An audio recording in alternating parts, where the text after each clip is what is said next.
Donald Trump to visit Kenosha amid unrest. U.S. President Donald Trump is to visit the city in Wisconsin, which has seen widespread unrest since a black man was shot in the back and seriously injured by a policeman. Mr. Trump will travel to Kenosha on Tuesday, the White House said. The president will meet with law enforcement and assess the damage from the recent protests.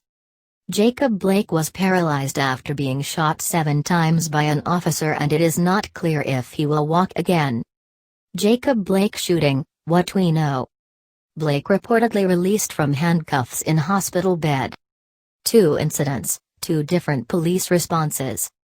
The shooting sparked sometimes violent demonstrations in Kenosha and in other cities across the U.S.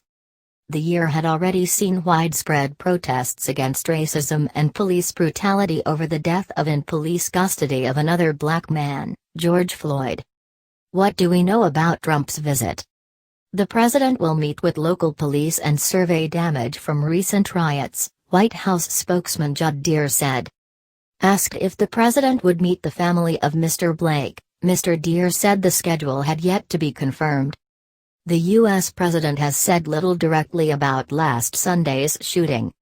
When asked on Friday if he thought the officer who shot Mr. Blake should be charged, the president said, "Well, I'm looking into it very strongly. I'll be getting reports," adding that he didn't like the sight of it. President Trump has made law and order a key part of his bid for re-election this year. In his speech at the Republican National Convention, he condemned the rioting, looting, arson and violence we have seen in Democrat-run cities, citing Kenosha and several others.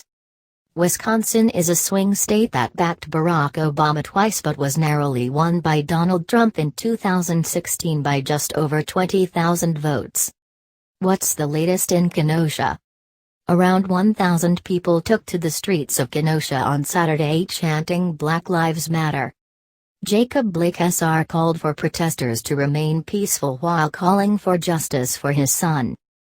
"Good people of this city understand. If we tear it up, we have nothing," he told the crowd. "Stop it. Show them for one night we don't have to tear up nothing." More than 1,000 National Guard soldiers were in Kenosha, many from other states, the Reuters news agency reported. Who is U.S. teen accused of Wisconsin protest murders? Meanwhile, lawyers for a teenager charged with killing 2 people during the unrest in Kenosha have said he will fight charges against him on the grounds of self-defense. Kyle Rittenhouse, 17, had told journalists it was his job to guard buildings in Kenosha against protesters. Videos on social media appeared to show a man with a rifle being chased by a crowd before he fell to the ground and appeared to fire at them. Kyle Rittenhouse stood up to protect his community and his country, John Pierce, one of Rittenhouse's lawyers, said on Twitter.